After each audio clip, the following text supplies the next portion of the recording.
Hello, this is Deta Hedman, and you're listening to Josh's Dartistry.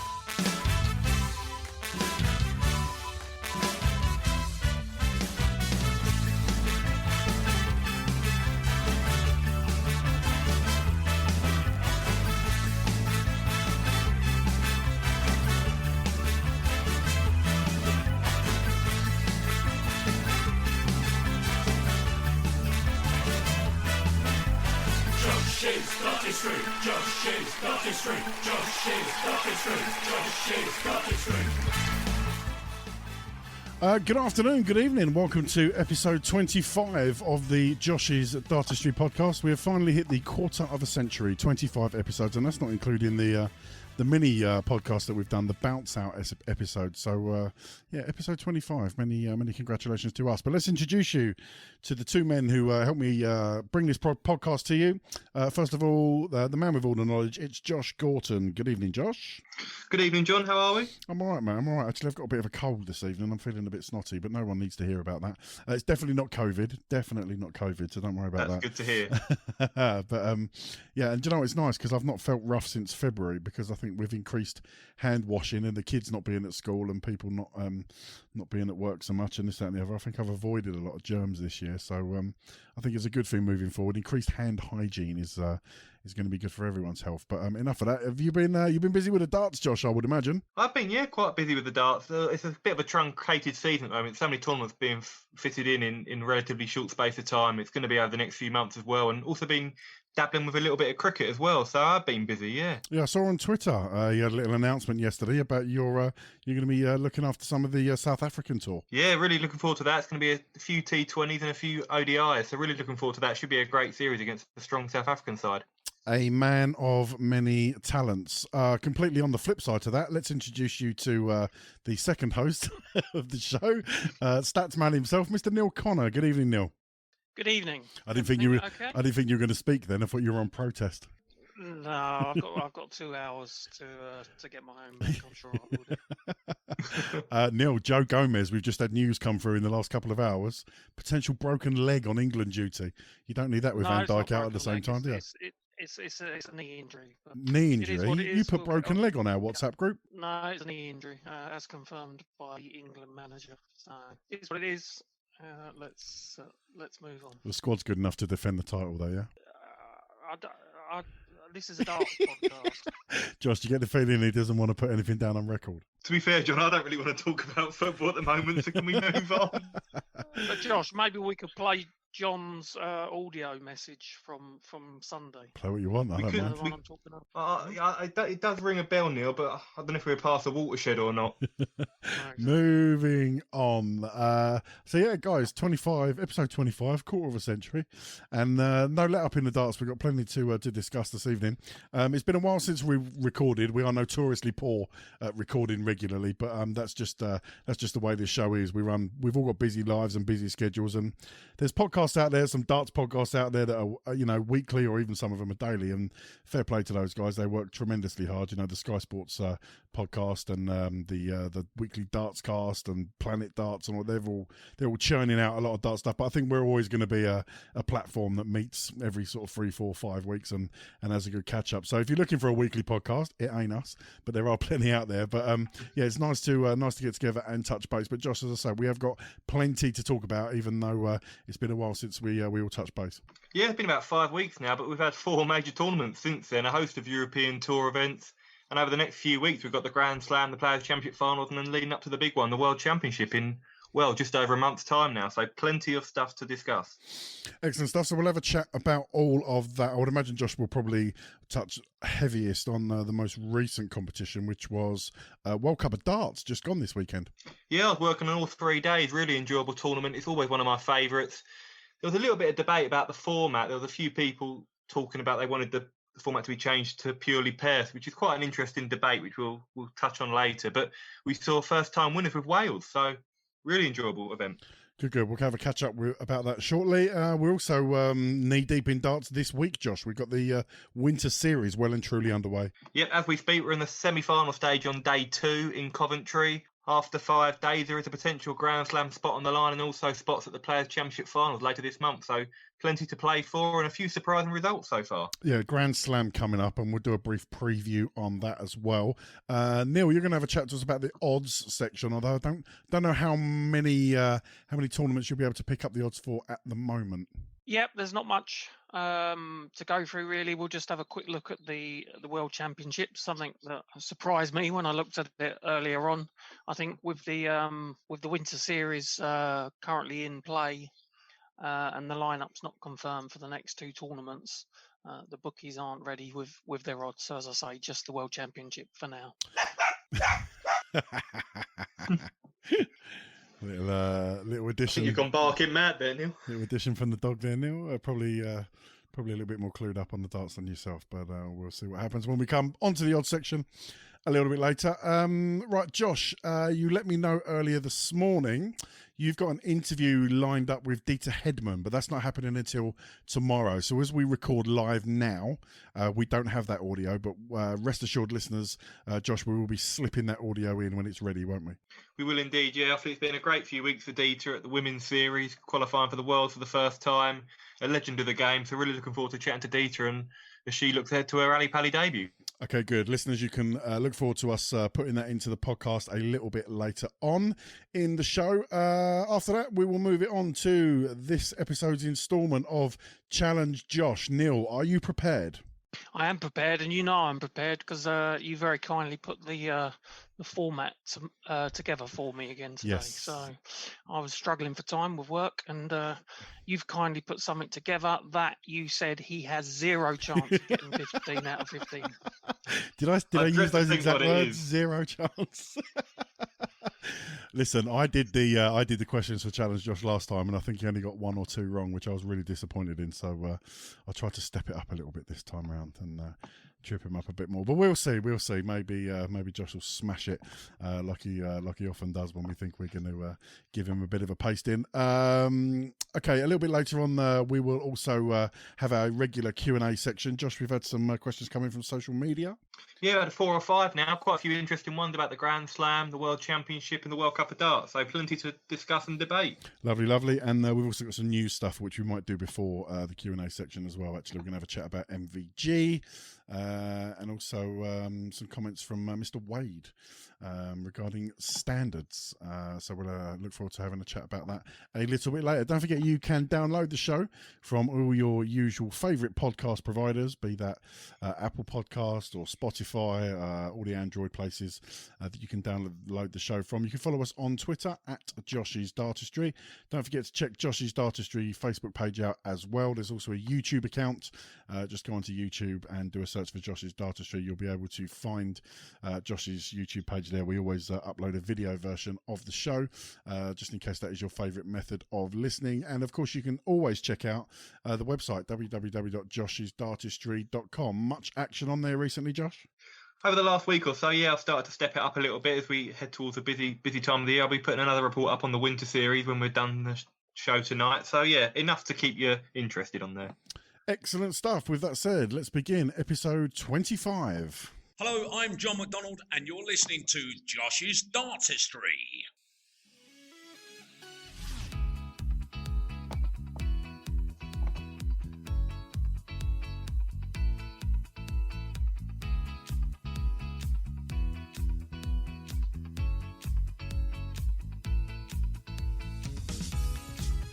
You're listening to the Josh's Dartistry podcast. Don't forget you can check us out on Facebook, the Josh's Dartistry page. You can also follow us on Twitter at Josh's Dartistry. And you can also go to our website, www.joshisdartistry.com, for all the latest news, blogs and information on the world of darts. Don't forget you can also call us and leave us a message on our voicemail box. That's 07739 738 329. That's 07739 738 329. Call our voicemail box, leave us a message, leave us a question, and we may play it on the show. Now back to the show.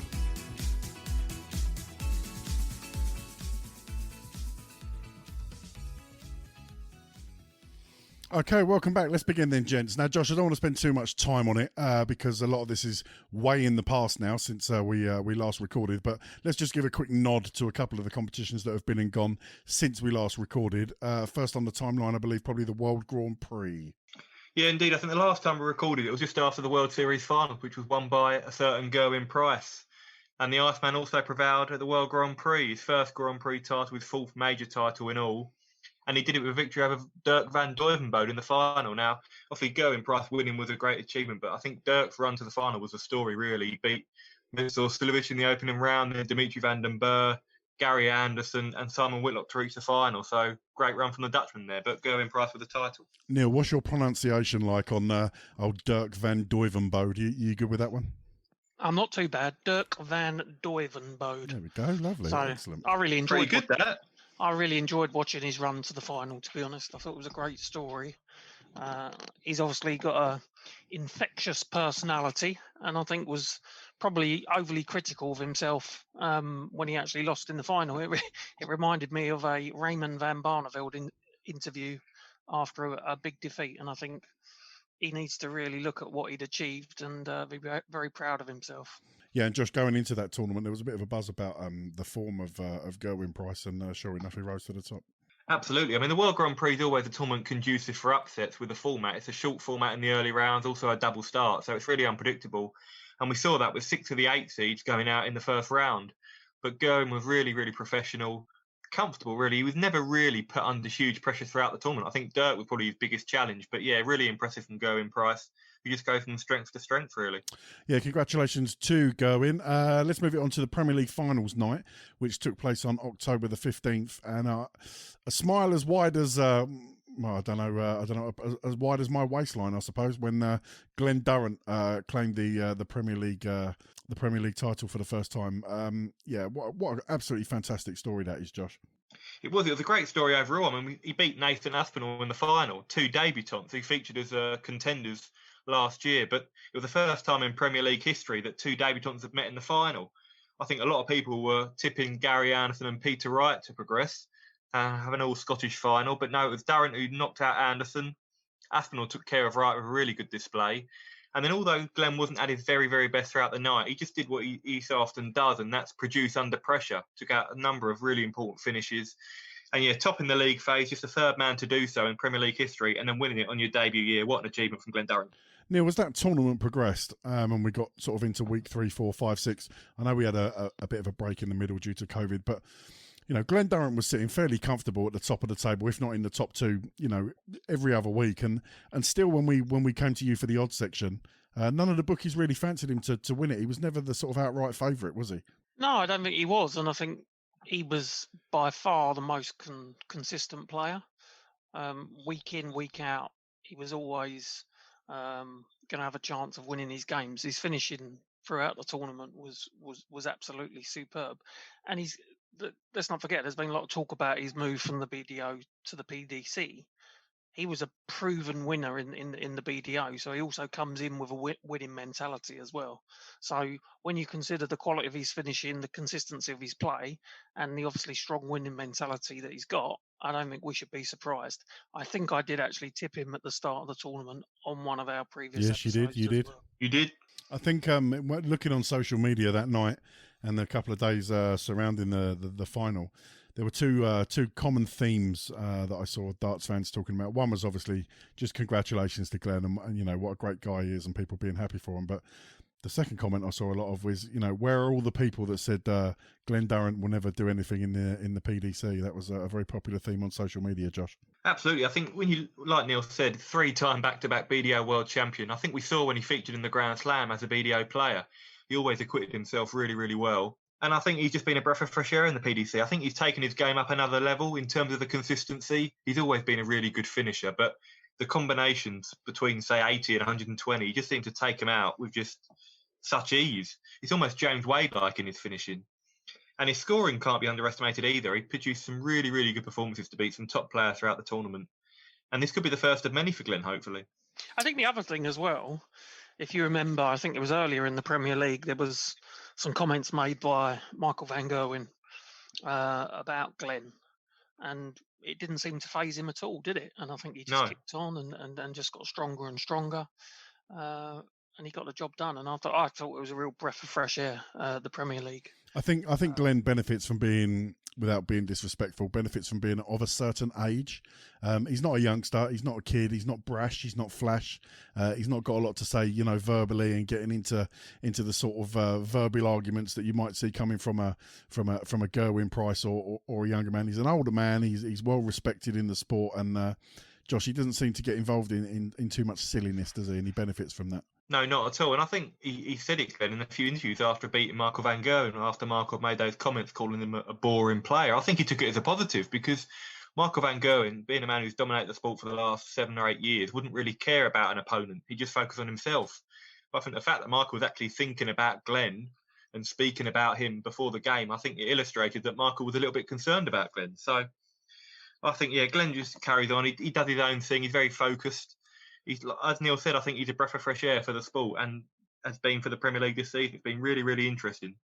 Yeah, many congratulations to Glen on that win. Looking forward to the Premier League 2021 season. Quite difficult, Josh, because obviously we don't know where we're going to be with COVID. We don't know what the format may or may not be. Fans in the arenas or not. But the other thing, obviously, to wonder about for the next series is whether or not the Contenders concept will stay for 2021. Have you heard any news on that? I haven't heard any news, no. I mean, if I had to say now, I think just with the uncertainty about whether we'll have crowds back, I think if the Premier League does go ahead, I think they may opt to go with just a 10-man ordinary field, because I think we saw when the Premier League restarted, behind closed doors, the Contenders were convincingly beaten. I think a lot of the success of the Contenders was about the atmosphere generated when you had the likes of John Henderson in Aberdeen, Willie O'Connor in Dublin, Jonny Clayton in Cardiff playing in front of their home crowds. I think it doesn't have the same impact when it's behind closed doors. And I think there's been a few new major winners this year. Dimitri van den Berg being one who will probably get a spot.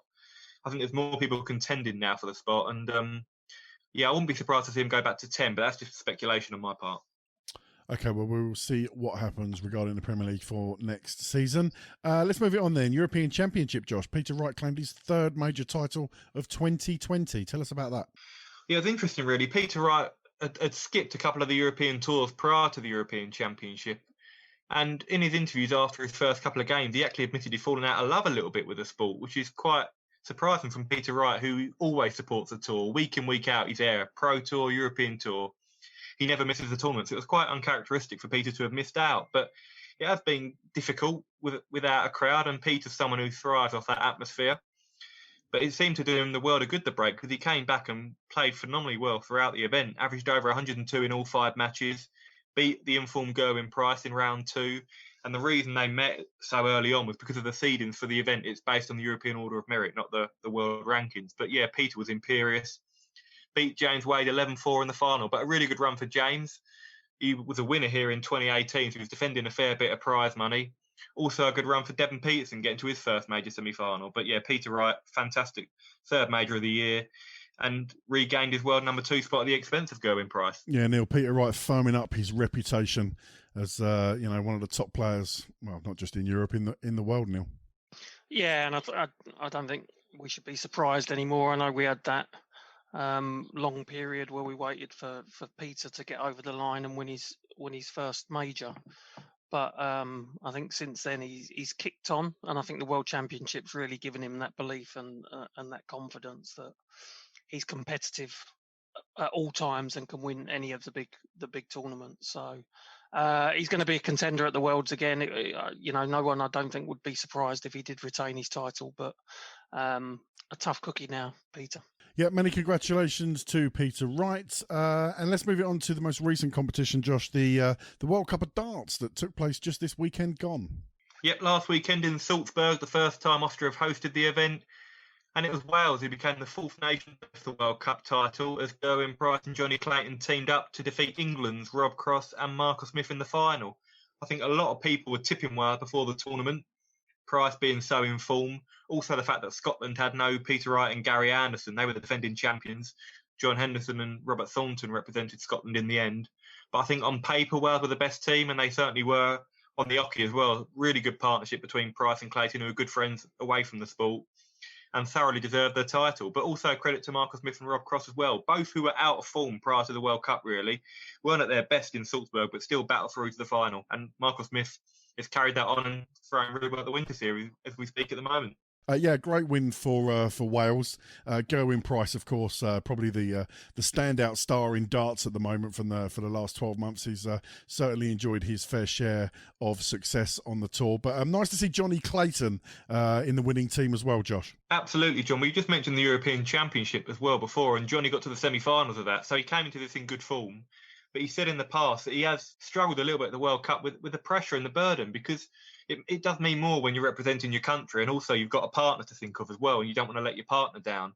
And I think Jonny had a few nerves, to be fair, early on. He lost to Robert Thornton in the singles, didn't play his best over the first couple of days, but then he really came into his own on the finals day. And I think in the semis, he had a fantastic game to beat Max Hopp, averaging over 105. And he did the same in the final against Rob Cross against England, over 105 average, and excelled in the doubles with Price. They're a fantastic partnership and thoroughly deserved their title. Yeah, good competition that I always enjoy. But Josh, and I want to get Neil's comments on this as well, but I'll head to you first. A lot of talking points regarding the format for the World Cup of Darts. Now, it's a conversation I know we've had on this podcast before.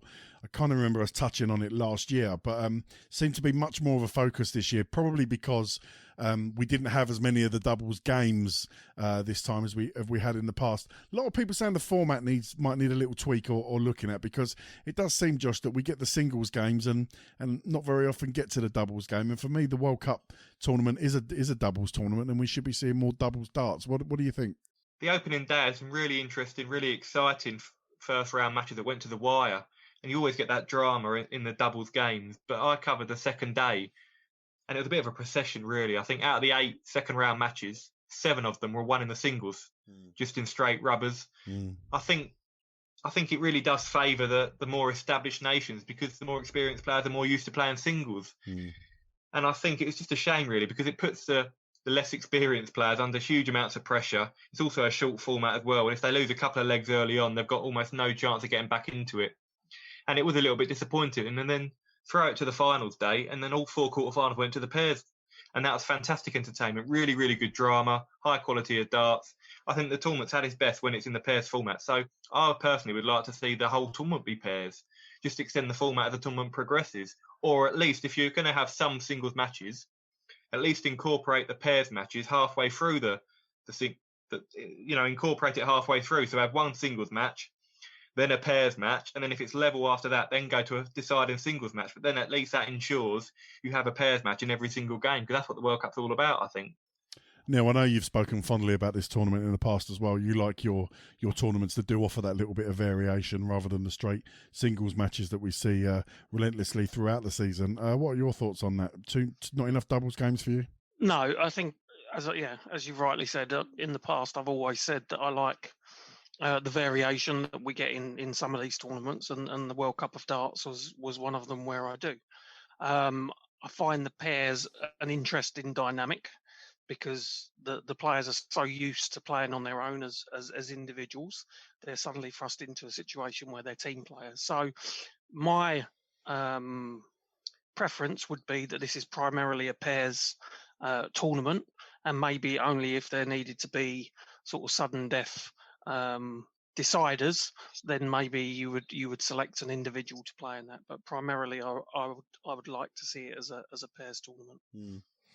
Yeah, I think we're all in agreement on that. Still a great tournament nonetheless, Josh.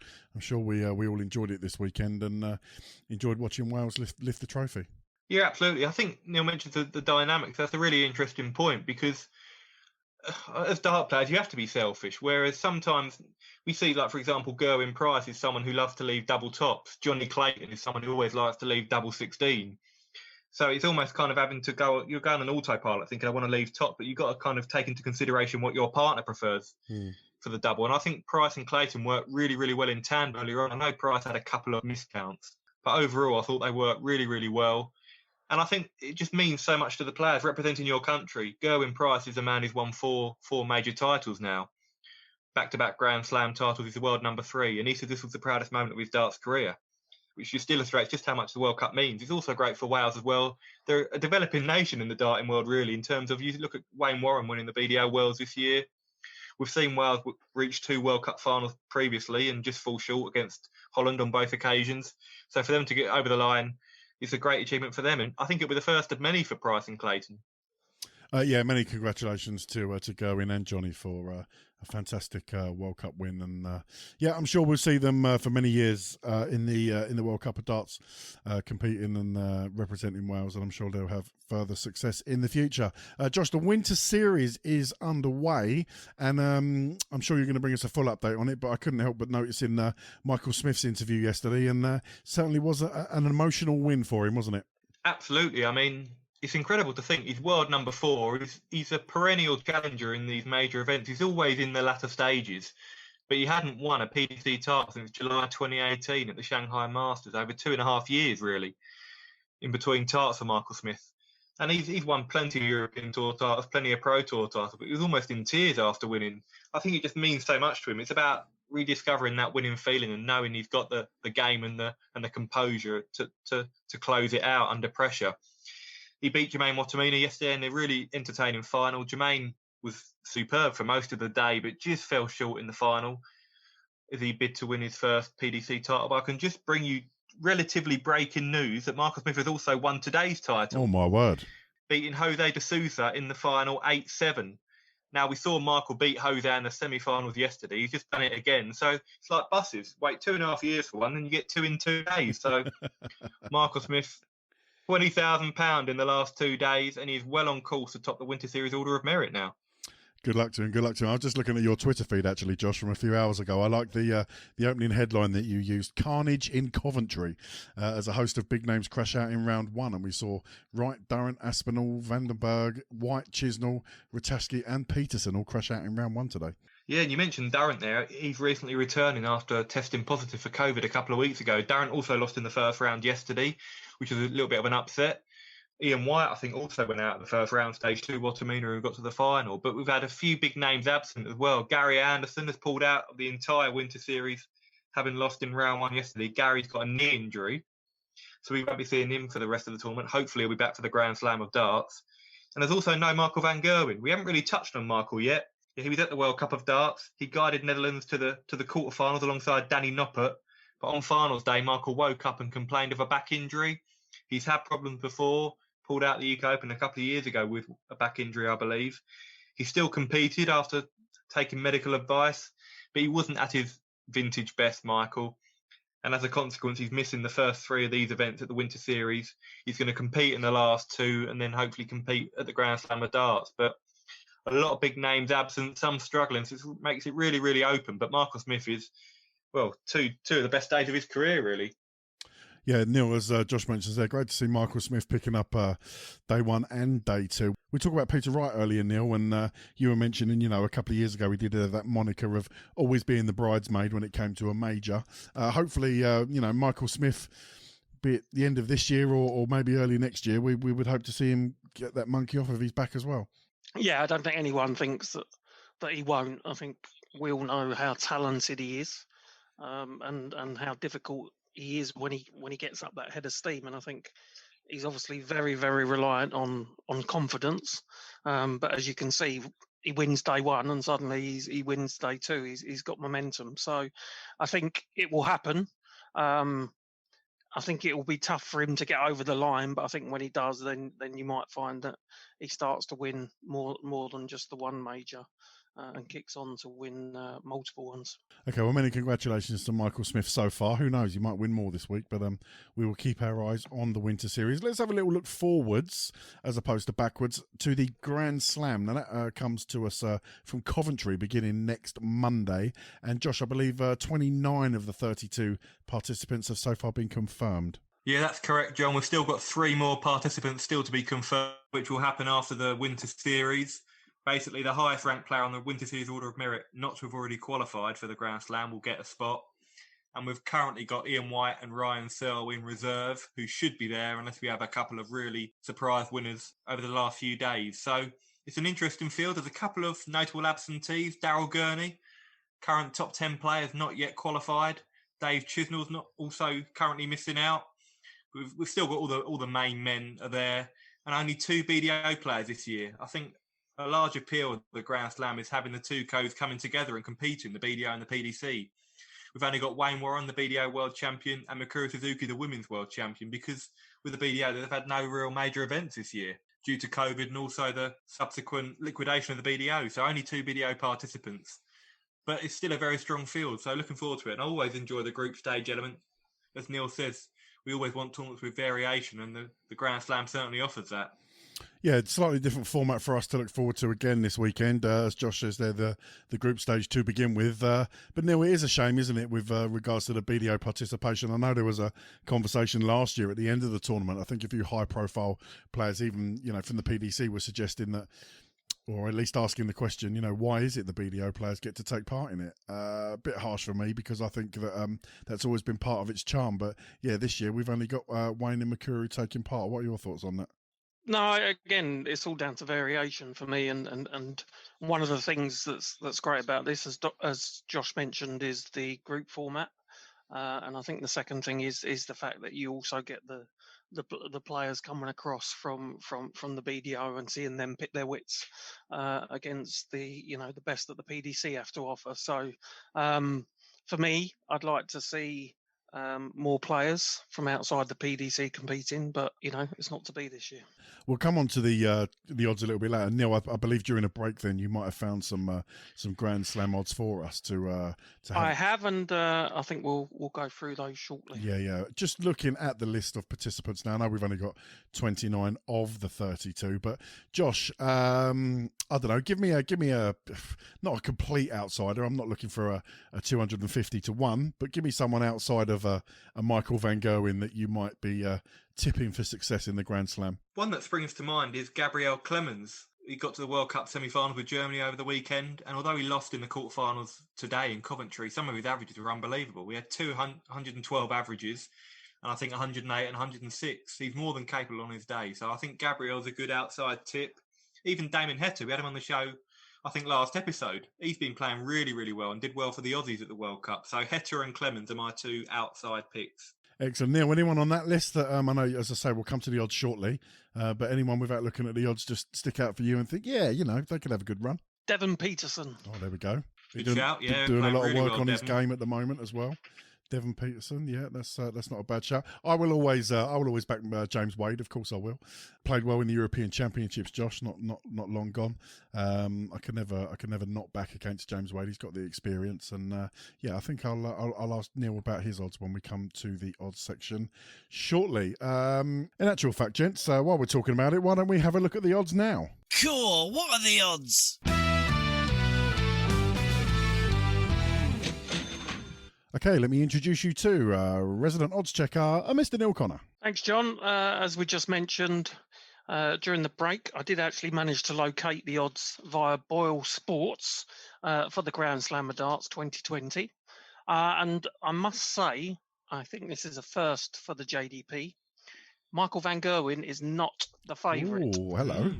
In that case, that begs the question, who is? So Gerwyn Price is 10-3 favourite with Boyle Sports to win it. Michael van Gerwen second favourite at 7-2. Peter Wright third favourite at 9-2, and then moving down to 12s, we've got Glen, Durrant, Gary Anderson, and Nathan Aspinall. Michael Smith, informed player, 16-1. My tip, Devon Peterson, 16-1. And then looking a bit further down to your 2, James Wade, 33-1. Come on, James. Gabriel Clements, 40-1. Josh, Michael van Gerwen, only second favourite, which isn't to be sniffed at, but it's not the favourite. Is that a combination of A, his form, and B, the perhaps the injury that he suffered this week, or down to something else? No, I think they're both important factors, but it might also have something to do with the fact that Gerwyn Price has won it back-to-back years. He's looking to win it for a third straight year, and he's probably in the best form of his career as well, if you look at the way he's playing on the tour. So I'm not too surprised that Gerwyn is the favourite, but the group stage is always unpredictable because it's very draw dependent. You can get a stinker of a draw potentially. And we've seen a lot of players sometimes get knocked out having won 2 out of their 3 group games. So I think we'll have more idea when we get down to the knockout stage in the last 16. But I must apologise for saying Dave Chisnell hasn't qualified, because he has. I'm looking. He had to enter the qualifier to do so. The qualifier on on Monday, I think, Monday in Coventry, and Chisnell came through that. So he will be there. 25 to 1, Dave Chisnell. So always there and thereabouts, but just never seems to get over the line, Dave. Yeah. Neil, with Gerwyn Price, winning it twice on the bounce and also being favourite for the tournament coming up this weekend. What is it about that format that Gerwyn particularly enjoys? Why has he seen so much success in that tournament recently and is the favourite with the bookies, do you think? I think it's difficult to say. Maybe there's something about the group stages that he likes and helps him to excel. Or is it just good memories, do you think? It could be. I mean, it's like any sport. There are certain venues and certain places that do bring back good memories and you feel positive about. So maybe that particular tournament is one for his. Like, the US Masters is for Tiger Woods. Very difficult to say. Okay, who are our rank outsiders, Neil, looking down your list for this tournament? Josh mentioned Damon Heta. He's 125 to 1. Well, that's not a bad shout. If you fancy a pound on that, Josh. No, I think I'm going to have a little tipple on that, I reckon. Ricky Evans, 150 to 1. And then we're down to the BDO players. So Wayne Warren, 500 to 1. Makura Suzuki, 1,000 to 1. What about Lisa Ashton, Neil? 750 to 1. Okay. So some big odds there for the outsiders. So switching over to Sky Bet, we'll have a look at the PDC World Championship winner odds. You can get a very healthy Sky price boost on Michael van Gerwen to win the World Championship. But again, 7 to 2. Now, if you remember, going back many episodes, every time we brought the odds to the listeners, we were talking about Michael van Gerwen being odds on or thereabouts. So to see him shift out to 7 to 2 is quite remarkable, and I think indicates the fact that people think that the poor form he's had at time this year could be something that we see on a more regular basis. Because I think anyone a year ago that would have got 7 to 2 on Michael van Gerwen to win a tournament would have snapped your hand off. So it's the usual suspects. Gerwyn Price 9 to 2, along with Peter Wright to retain his title at 9 to 2. Gary Anderson 12 to 1. Glen Durrant 14 to 1, alongside Nathan Aspinall.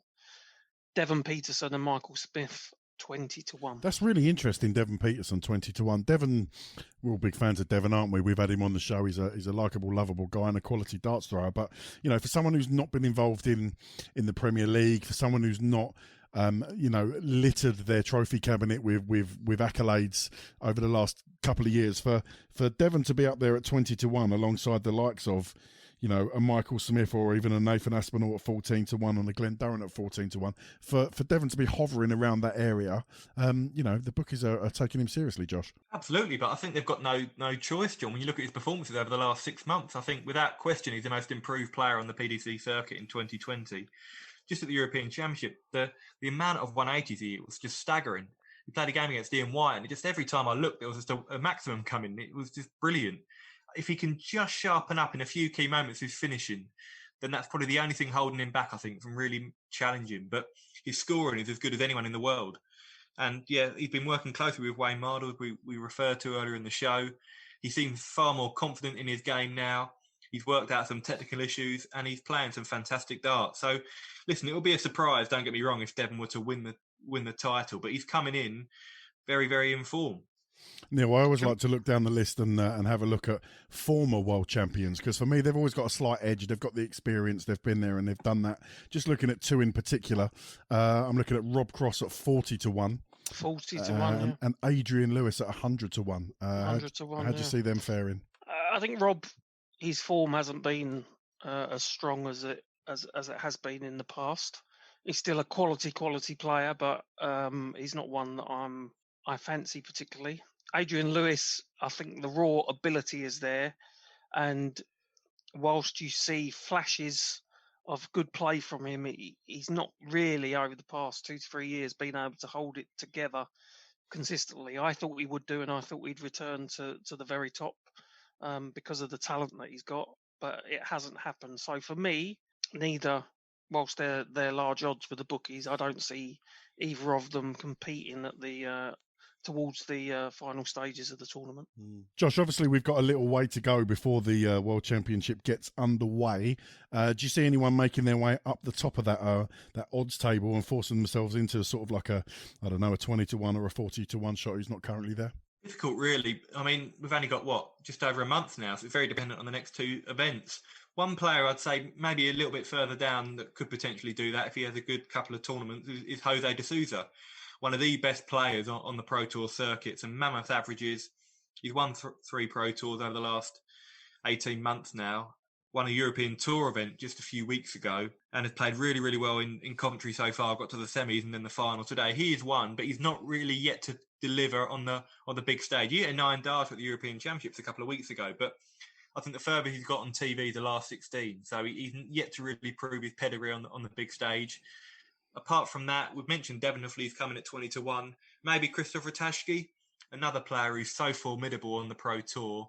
And I think he's improving on the main stage, but he's yet to have that real big breakthrough. I think they're the two that spring to mind. Well, de Souza and Ratajski, the two you mentioned there, they're both marked at 40-1 currently with Sky Bet. The other name I just wanted to touch on with you very, very briefly, Josh, Mensur Suljovic, 80-1. Interesting with Mensur because I personally don't think he's been the same player since he lost to Fallon Sherrock at the World Championships last year. I was going to mention that, yeah. I think Mensur, we always associate Mensur with being so composed and able to win the really tight matches. And I think the crowd really did get on his back. It was inevitable, really, with the popularity of Fallon. But he seems to have been lacking that cutting edge. And I think he's been seeing a sports psychologist over recent months to try and kind of revitalise not his career, that's an exaggeration, he's still a top 16 player. But we have seen marked improvements in Mensur's game. And he played well at the World Cup with Austria. He's been having some decent results on the tour. So he is one that could always challenge, but he's not got a good record at Ali Pali Mensur. I think the furthest he's got at the World Championship is the last 16 appearance, which for a player of his pedigree is really quite disappointing. But you never know, this could be the year. Neil, Josh mentions Fallon Sherrock there. Of the female competitors in the Worlds this year, we're obviously looking there at Lisa Ashton and Deta Hedman. Do you fancy any of the ladies to pull up trees like Fallon did last year? Yeah, why not? I think when Lisa played, was it last year, Josh, or the year before? The year before, yeah, a couple of years ago, Lisa. She was a bit unlucky in the match that she'd lost. So, yeah, I see no reason that once they get on the big stage, they can perform and have a good run like Fallon did last year. And if you remember last year, it was fantastic watching Fallon's matches. I think unfortunately we probably won't see the same again this year, but the atmosphere really lifted when Fallon got on a run and started to beat quality players like Mensur. So yeah, why not? They can progress. Do I think they can go to the final stages? Probably not. But there's no reason why they can't get some wins together. Okay, great stuff. Neil, I suppose I'm being a little bit hopeful by asking you to bring us some BDO World Championship odds, am I? Yes. Any news on that, Josh, by the way, BDO wise, where they stand? Is there going to be a different incarnation of the World Championships by another organisation, or where are we? Well, obviously the WDF is kind of on hold really with coronavirus and lockdown, so there's no progress. There's not going to be a World Championship this year, I think, for those who did compete in the BDO. But hopefully, if we do get back to some sort of normality in 2021, the WDF will start to host the likes of the World Masters and the World Championship, but nothing this year, no. Okay, we will keep our eyes on that. Thank you for those odds, Neil. That's fantastic. If you've got some money burning a hole in your pocket, hopefully Neil's given you some ideas of where you can put it. We always remind you on the Josh's Dartistry podcast to please gamble responsibly. And of course, as ever, when the fun stops, stop. Cool. What are the odds?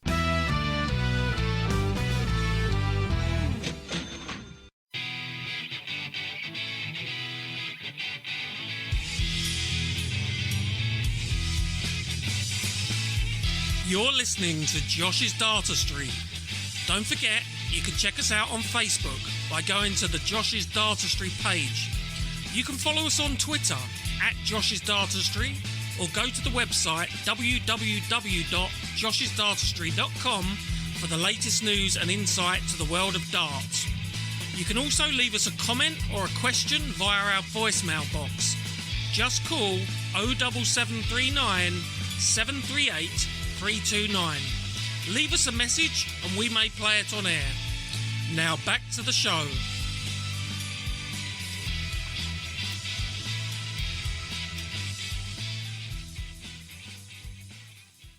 is Devin Peterson, and you're listening to Josh's Dartistry. As we mentioned earlier in the podcast, I had the opportunity to catch up with Deta Hedman following the show, and I spoke to Deta about her appearance at the Women's Series, qualifying for the PDC World Championship, and looking ahead to her Alexandra Palace debut. Josh's Dartistry, Josh's Dartistry, Josh's Dartistry, Josh's Dartistry. Right, guys, I'm delighted here to be joined by the legendary Deta Hedman, who'll be appearing in her first PDC World Championship later this year. Deta, many thanks for joining me. Oh, my pleasure, Josh. Thank you for asking me. No worries at all. I mean, it's been, well, a whirlwind couple of weeks for you, Deta, having qualified for the PDC World Championship for the first time. So, has it sunk in yet for you? No, not really. To be honest.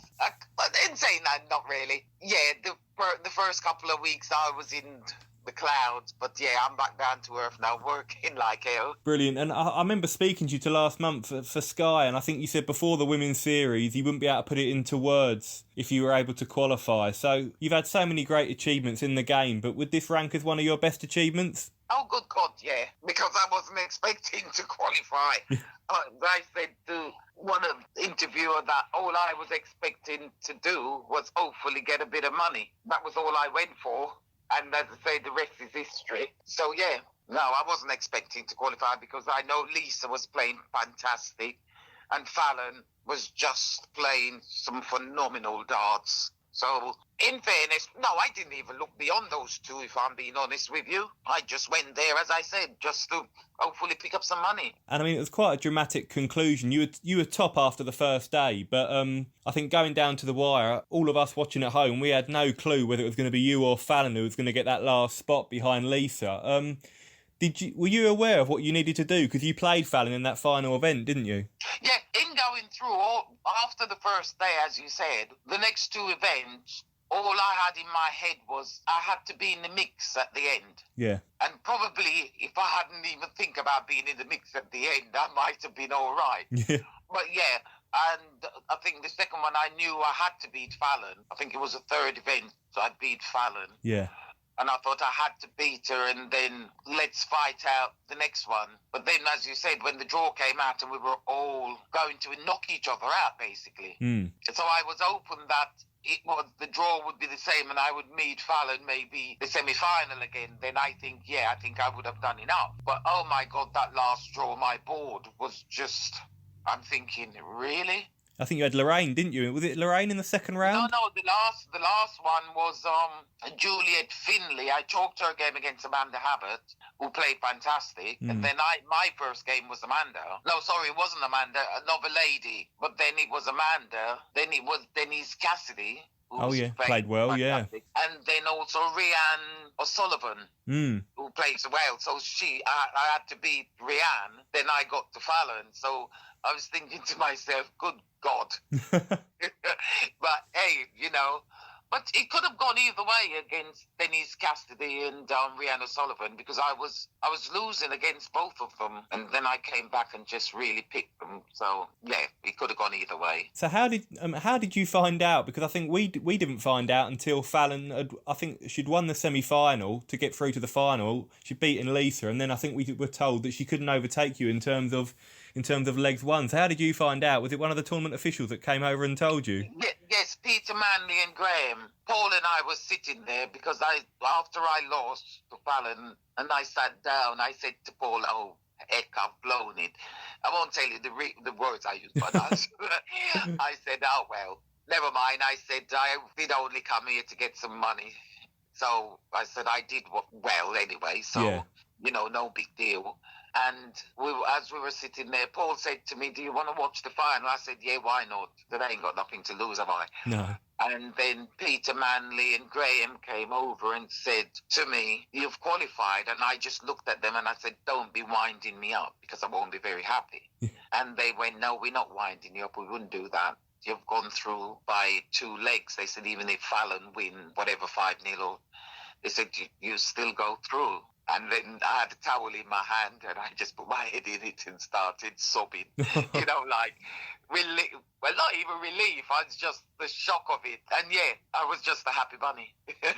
No, I'm not surprised. It's a brilliant achievement. But what did you make of the women's series as a whole? Because there are over 80 entrants, and that's quite impressive considering we're in the COVID times, and a few of the players like Makuru, for example, couldn't travel over. Yes. And it was a great standard, wasn't it, throughout? It really, really was. And as you said, because of the COVID-19, I think there would have been a lot more ladies. And, it was very, very good considering, I think a lot of the ladies enjoyed it very, very much. And myself, hopefully, they will continue to do it. Because obviously, I don't know how long I'll be playing for. I'm 6-1 in a couple of days. I know, exactly. I know. I keep telling everybody that. Well, I was going to say you're going to be the second oldest debutant. I'm not sure if you're aware at the World Championship. I think John McGowan's the oldest. He was 64 when he made his debut, but you're going to be the second oldest debutant and the oldest women's debutant. So you're making history there, Deta. That's me, trailblazing. Exactly. Without even intentionally even thinking of these things, they just happen, don't they? I'm hoping the lottery just happened and all. It's one of them things. It's as life goes, you just follow it as it goes. And while I'm still breathing, still in good health, then I'll just make the most of it. Absolutely. But looking ahead now to the World Championships, we haven't got confirmation yet, but we still believe it's going to be held at Alexandra Palace. But whether there'll be a crowd or not is quite doubtful with the current situation, which would be... No. It would be a shame, but even so, it'll still be a brilliant experience for you, won't it? Oh, good God, yes. I said whether there's a crowd or not, I'm still going to just enjoy what I've done and just enjoy the moment. Whether I win or lose, obviously I want to go up there and play well, but sometimes what you want never quite happen. You know what you have. And on the day, even the best player on the day sometimes doesn't turn up, which, as you all know, I quite often do it in the World Championship in the ladies. But it was funny. I was working yesterday and this gentleman, they put one of the casual with me, and he started talking to me. He said to me, I used to play darts against you at the Cross Keys many, many years ago. I went, oh, did you? And he went, but you could never win that World Championship. I said, oh, well, that's life. I said, but I will tell you what, I've qualified for the PDC one. And he looked at me and I said, yeah, believe it or not. Yeah. So he goes, I'll be watching. But hey, I said to him, I probably won't win that one either, but I will have a go. You never know. But you were the first woman to ever beat a man on TV at the UK Open in 2005. So, you've proved it once. There's no reason why you can't claim some more scalps like Fallon did last year. It's a different kettle of fish, Josh, to be honest with you. I work how many hours a week? I do 13-hour day shift. I only put in my practice as and when I can. Yeah. And at the weekend. But you're talking about the likes of Fallon, Van Gerwen, all of them. That's their job. There's a difference to some old lady, old lady, but that's what, just turn up, probably do throughout the week, maybe 4 or 5 hours split in half hour each year there. Yeah. To really go and achieve that. I'm not thinking beyond at the box. Each game, I take it as it comes. Of course, so I've got no expectation. As I said, I've qualified and I will just enjoy. Well, yeah, it's a free hit for you as well, isn't it? Correct, yeah. But, simple as that. But I was going to mention that your work with the Royal Mail, because you've been doing it now for over 20 years, and I spoke to you, like I say, a few weeks ago, and you said whenever you play in the BDO Women's World Championship, it was always tough for you, because over Christmas, you're so busy with work, you haven't got much time to practice. So I presume you've got a bit of time off work for this year. Surely they've given you some time off this year. When I qualified, I went in and I told them, and I just said, the draw hasn't come out and that. But they're not really darts minded. I don't think they understand what I've achieved. Some of the people within the workers understand, but the male centre manager, that they don't really kind of, and they just look at it, but they did say if I needed the time off, obviously the only day I have left or whatever, or they will give me the time off, special leave. But no, they don't make any special dispensation for me, so they're the one who pays my weight, so I'd just go with it. Of course, but just finally, Deta, like you mentioned there, it's going to be your 61st birthday very soon, so many happy returns for that. But Thank you. what do you put your longevity down to? Because you started playing in the BDO in the 1980s, and you're still playing some fantastic darts now, as we saw at the Women's Series. So what do you put down your longevity to? Probably because I haven't worn myself out on the dartboard and just basically working hard and just. I tend to really enjoy what I do anyway, you know, and I don't really take life too seriously as such. Yeah. I just go about my business. And it's just, if anybody gets in my way, then I say, and I just think that's it. I just enjoy what I do.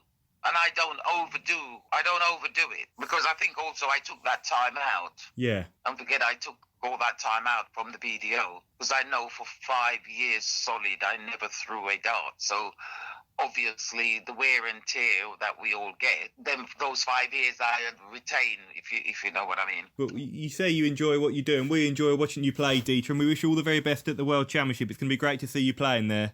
Thank you, Josh. I shall enjoy it very much. And I hope I play well and you don't think, how did she get there? No, I'm sure you'll do yourself proud, Deta, but we're looking forward to seeing you play. Oh, yeah, well, whatever happens, I shall enjoy anyway, Josh. Thank you very much. Brilliant. Thanks, Deta. Bye-bye. Josh's Dartistry, Josh's Dartistry, Josh's Dartistry, Josh's Dartistry. Hi, this is Rod Studd from Sky Sports, and you're listening to Josh's Dartistry podcast. Okay then, ladies and gentlemen, it is that time. Let's see how we get on as we challenge Josh.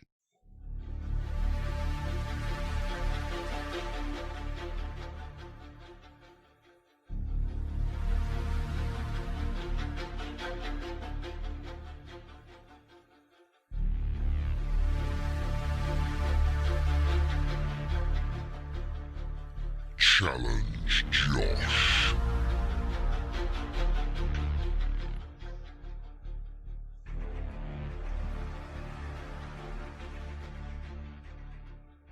Okay, without further ado, please let me introduce you to resident quizmaster, Mr. Neil Connor.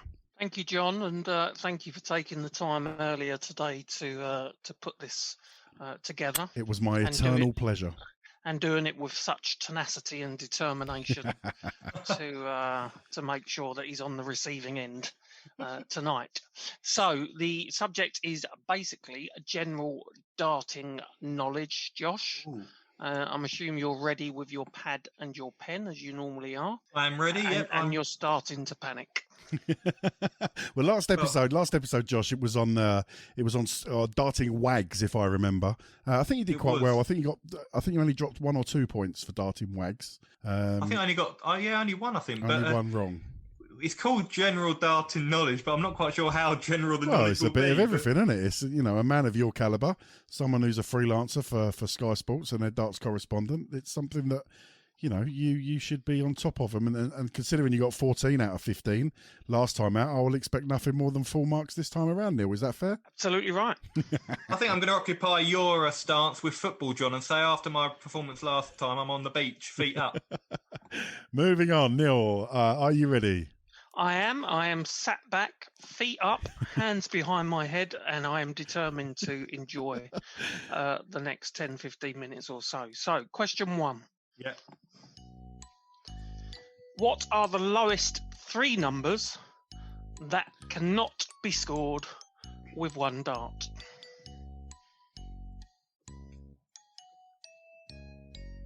Okey-doke, let me... Can I hear him tapping? Yeah, I'm on my word. On a keyboard. There is some sort of tapping going on, yes. Yeah, but that could be... No, I'm trying to work it out on Microsoft Word. I'm making What? notes. I don't know if you're allowed any digital aids. No. I'm not sure about that. Well, I'm not on Google. I can share my screen if you're concerned about foul play. I don't know if I'm happy about this situation, Neil. Question 1, and we're asking questions already. So cannot be scored. So the 3 lowest numbers that cannot be scored with 1 dart. Is that correct? Yep. It sounds to me like there's a calculator in the background. No, I'm typing. Cannot be scored with 1 dart. What are the lowest 3 numbers that cannot be scored with 1 dart? Okey-doke. And we've had a very similar question before. Yeah, where we have. asked for the first dart, or the lowest that you can't score with 1 dart. Yeah. We're now looking for the 3 lowest numbers, and you're taking a lot of time. Oh, no, I'm just trying to make sure I don't make an obvious mistake. So what have you got? 23. Yep. 29. And 31. That is correct. 23, 29 and 31, Neil. Yep, well done. So, of course, numbers 1 to 20 you can hit by hitting the single segments of the board. 21 can be scored by hitting treble 7. 22 by hitting double 11, meaning that 23 is the lowest number that cannot be scored. 24 is a treble 8. Or double 12. Or a double 12, yeah. 25 is the outer ball. 26, double 13. 27, treble 9. 28, double 14. 29 was the correct answer, the correct second answer. 30, double 15 or treble 10. So 31 was the third lowest, was the third of the lowest 3 numbers that cannot be scored with 1 dart. Well done. Excellent stuff. Well done. I'm just reaching for a pen. I know, Josh, you normally keep score of this yourself, but I'm going to just make some of my, excuse me, when I make noise on the microphone, I'm just going to keep notes myself. So that is 1 out of 1, Neil. Yep, moving on. 1 out of 1. Let's move on to question number 2. Phil the Power Taylor is undoubtedly the best known and most successful darts player in the history of the sport. In which year did he win his very first world title?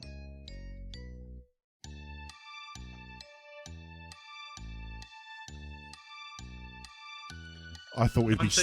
go on. 1990? I thought we'd be straight in with the correct answer there, Neil, but a little bit of hesitation. I was surprised there was hesitation. So do you know who he beat, Josh? I don't actually know. Really? Oh, I'm trying to think back now. There's been so many he's beaten. It wasn't. It was a very one-sided final. Very one-sided. It would have been in the BDO days, so I'm not trying. I'm trying to think. I don't know. It was his mentor at the time. Was it really? Eric Bristow? Yeah. Wow. 5-time world champion, crafty cockney. The late, great Eric Bristow. Well, there we go. Okay, a little bit of hesitation there on question 2, Neil. So I'm surprised, and I'm now keen to see where this how this develops. Okay, let's move on then to question number 3. The 1990 World Championship hit the headlines when a little-known player representing the USA hit the first ever 9-dart finish in a World Finals. What was his name? Paul Lim. Yeah, straight in with Paul Lim, Neil. Yeah, well done. So Paul has represented 3 countries. So Papua New Guinea, the USA as he was in 1990, and Singapore. But he was in the US colours when he achieved that phenomenal feat in a second round victory against Jack McKenna. There we go. So 3 out of 3. Let's move on to question number 4. During the 1990s and 2000s, which I think are also called the noughties, players from England, Scotland, Wales, the Netherlands and Canada all won World Darts titles, along with one other player who won the BDO title in 2002. He was an Australian. What was his name? Tony David. Yeah, that is impressive knowledge, Josh. I thought that might be one to trip you up, but no, Neil, straight in with Tony David. Yep, Tony David. I think he was a shock winner of the tournament, but he played some fine darts throughout, despite suffering from haemophilia. Blimey. Which could have affected his ability to throw. So great achievement from Tony in 2002. Wonderful. Well done, Josh. That is 4 out of 4. Let's move on to question number 5. In order to complete a 161 checkout in 3 darts, what target would a player have to hit with their 3rd dart? The bullseye. Yep, again, straight in. Middle for diddle, Neil, bullseye. Yep. So do you know how many routes there are to 161, Josh? Well, there's a treble 20, treble 17 ball, treble 18, treble 19 ball. Yeah. Good. That's it, isn't it? Yeah. Well done. I think you've covered them all there. Complete knowledge. Josh, you done many 161 checkouts in your time? No. I've wired a couple. Wired a couple. No, I never got one. Okay. All right. That is, just looking at my sheet, 5 out of 5. Neil, we're a third of the way through and we haven't tripped him up yet. All right. Sorry, let me rephrase that. I haven't tripped him up yet. You've promised me you would do, so I'm expecting this to get hard. I thought these were tough. Okay, here we go with question number 6. On a standard steel tip matchboard, what colour is the treble 6 segment? Hold up. Have you got a darts board in the room you're sitting in right now? Yeah, but he's not in his not in his own room, is he? Oh, I should have. I wish I would. I could turn around. Just repeat the question for us, please, Neil. So, on a standard steel tip matchboard, what colour is the treble 6 segment? I think I know this. Visualise. It's green. Is that your final answer? Yes. That is correct, Neil. Green. So, very good. The 6 segment itself is white, but all trebles and doubles within a white segment are green. The treble 6 would therefore be green, as you said. Well done. 6 out of 6. Well done, well done. Okay, let's move on to question number 7. Former world number 1 and multiple major winner Colin Lloyd played in the first 3 Premier League of Darts tournaments. Lloyd would walk to the stage accompanied by a mashup of the Jaws theme, coupled with which song? We met Colin Lloyd, didn't we, John? We did meet Colin Lloyd. In fact, as I look to my right, I'm looking at the photo that you and I had with him when we got pictured with the Sid Waddell Trophy. Yeah, I love Lloyd. He's superb. Okay, so what's the answer? Oh, I'm trying to think. I know the tune. I can sing the tune. Oh, hang on. There was an offer to sing the tune. No. I'm not going to turn that offer down. Said I can sing the tune. So I think you should let our listeners hear you. The listeners want to hear. You don't want to hear that. You don't want to hear. It's what's that coming over the hill? Is it a monster? Is it a monster? I don't know. Is it called Monster? It pains me to say it, but... Oh, yes. That is correct. Neil. It is called Monster, and do you know who it's by, Josh? Ooh, I don't, to be honest. The Automatic. They're not on my Spotify playlist, I've got to admit. I like the song, though. Monster by The Automatic. Neil, I'm not going to lie, that was one of my bankers. I thought I'd have him there. Yeah, maybe the fact that he's got it right, we should make him sing us out at the end of the episode. No, that isn't appropriate. Josh's karaoke, that'll be good. I'm categorically not singing that, John. Yeah, we've heard that before. Okay, let's move on then to question number 8. Which of the following World Darts finals did not go the whole distance or had to be separated in a deciding set? Mm-hmm. Raymond van Barneveld versus Phil Taylor, 2007 PDC final. Phil Taylor versus Mike Gregory, 1992 World Final. Phil Taylor versus Kevin Painter, 2004 PDC final.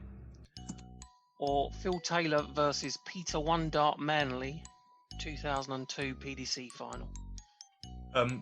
Peter Manley against Phil Taylor, 2002.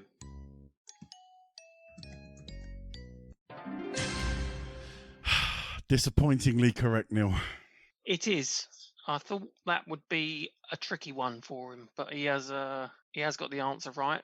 All of the other finals went to a sudden death leg, with Taylor being victorious against Painter and Gregory, but losing out to Barney. But as we know, the Powers final versus Peter Manley was one-sided, with the Power winning 7-0. He did it in 2006 as well against Manley. He did, yeah. Manley wasn't happy, stormed off stage, I believe, and refused to shake hands. Oh dear. I might refuse to shake hands at the end of this. Right, let's move on then. That is 8 out of 8. Neil, can we please have question number 9? At which venue did Phil Taylor throw his perfect his first perfect 9-dart finish in 2002? Winter Gardens. I'm getting the ump here. Correct. 9 out of 9. Now I've got 5 questions left. Yep. 6. Your future as 6 questions. Sorry, left, 6 questions left. I can't even Your get the counting future as quiz creator is under question.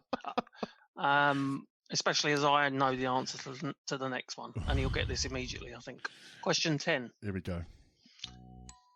What is the nickname of Enfield-born professional darts player Dennis Ovens? Heat. Yeah, that's correct. I'm not going to lie. That wasn't going to be one of my bankers that would trip him up. But yeah, well done, Dennis Ovens. Obviously, the Heat. Let's say as little as we possibly can about it and move straight on to question number 11. What is the lowest possible out if the player uses all 3 darts and a double out? So they're using all 3 darts and they finish on a double. What is the lowest possible score? Thrown me that as. So you need to finish a leg, for instance. Yes. What's the lowest possible score you can achieve with 3 darts finishing on a double? All darts in the board, presumably. Yes. This isn't a trick question. Neil, just reread the question for me, just to satisfy my own mind and the listeners. What is the lowest possible out if the player can use all 3 darts and doubles out? 6. I pressed incorrect really, really quickly because I didn't want to give him another chance. That's incorrect, Josh. It's incorrect. So the correct answer is 4. So you can have single one, double one. Oh, of course. I was thinking what a normal player would go in terms of a double. Yeah. Yes, Neil. Yes. Tripped him up. John was flapping. That's cheered me right up. Josh, I didn't expect you to get that. Wasn't on one of my list of potentials to trip you up, if I'm honest, mate. No, it was a common sense one, though. And common sense is where I'm often failing. But I was just trying to think of it in terms of 6, you go 3, the 1, double 1. But I wasn't factoring in that you could just throw two single ones. Of course you can. Okay, Neil, that's one wrong. Superb. Podcast complete. Good night. Okay, let's move on then, see how he fares with question number 12.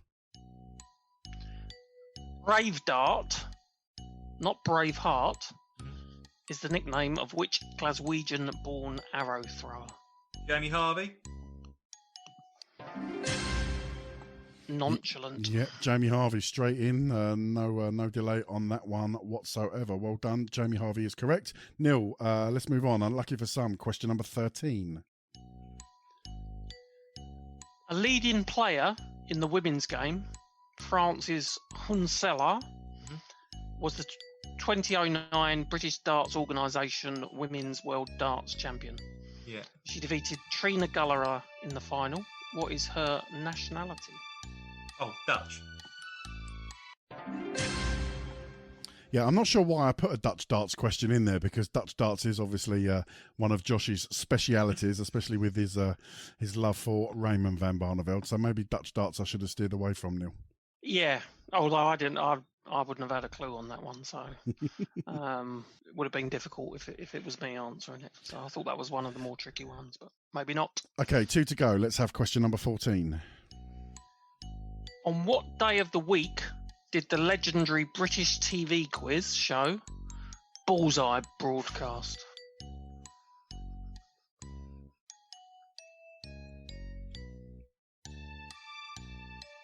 Keep out of the black and in the red. Nothing in this game for 2 in a bed. Look at what you could have won. Obviously, I've never seen a live episode of Bullseye. I think it's either Saturday or Sunday. I'm going to guess Sunday.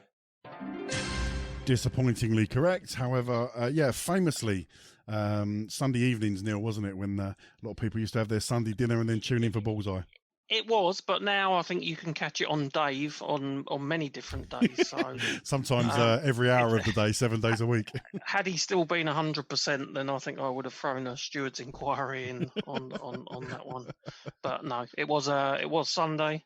Very entertaining. I used to sit in and made sure I used to watch that on a Sunday evening, early evening. Did you watch Alan Carr's remake of Bullseye recently? Did anyone catch that? I didn't, because he did a load of quiz shows, didn't he? Where he remade them. I think he did The Price is Right as well. I would highly recommend the Bullseye one. It was good fun. Don't get me wrong, it wasn't Jim Bowen, but it was good fun. Was Tony Green on there? No, it wasn't. Josh, remind me who it was. Who was the referee on it? It was little Richard Ashdown. That's right, Richard Ashdown. Yeah, no, it was really good. I think it's available on catch up on ITV Player or one of those now. I'd strongly recommend. I might have a look at you that. have a watch at that. Right, last question then. Let's move on to question number 15. Owing to his nationality, Richie Burnett is nicknamed the Prince of where? Prince of Wales. Yep, that is correct. And that means, Neil, 14 out of 15. Now, when I sent these questions over to you earlier, I'm not going to lie, my comment was, there's no way he's getting full marks this week. Now, he didn't get full marks, but I certainly didn't expect him to get 14 out of 15. Yeah, I think there was some tricky ones that he's done well. I think he's had a couple of guesses. Yeah. I think with the Bullseye one, and also the Lloyd one. The Colin Lloyd one. Yeah. And as I said, I think we should make him sing it as we end the episode tonight. So maybe next episode I'll get back behind the questions and we'll make it doubly challenging. Yeah. Because we don't want to see him in smug mode for too long. Josh, 14 out of 15. How'd you feel about that? All right. Yeah, I'm really happy with that. I must admit, I was a bit nervous after the first question, which took me about 2 minutes to answer. But I can't believe I got the number 11 wrong. That's really irritating me because I should have got that. But no, I got a bit lucky with a couple of guesses, so I'll take that. Well, the fact you got that one wrong means I can sleep soundly at night, and I'm not going to get a load of abusive text messages off of Neil a little bit later. So we're all happy. Bank on it. Yeah, exactly. We're all happy. Well done, 14 out of 15. And that concludes this episode's Challenge Josh.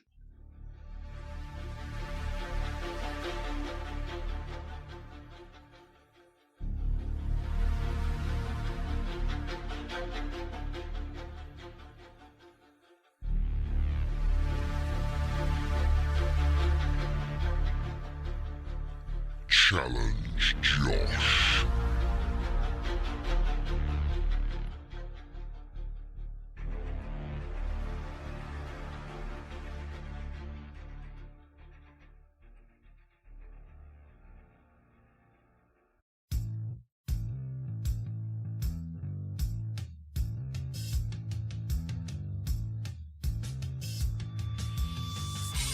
You're listening to Josh's Dartistry. Don't forget, you can check us out on Facebook by going to the Josh's Dartistry page. You can follow us on Twitter at Josh's Dartistry, or go to the website www.joshisdartistry.com for all the latest news and insight into the world of darts. You can also leave us a comment or a question via our voicemail box. Just call 07739 738 329 and leave us a message, and we may play it live on air. Now back to the show.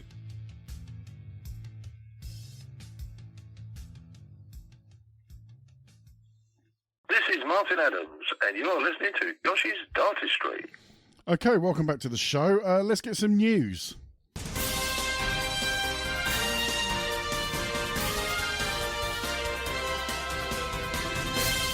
In the news.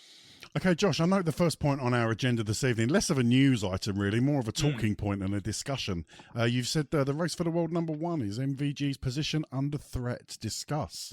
Yeah, well, I saw a couple of tweets the other day. I think it was from Wikipedia. I'm just going to try and verify that in case I've given credit wrongly. But really interesting stats about money that players have got to defend over the coming months. And Michael van Gerwen has got to defend an extraordinary amount of money owing to his World Championship success a couple of years ago where he beat Michael Smith in the final.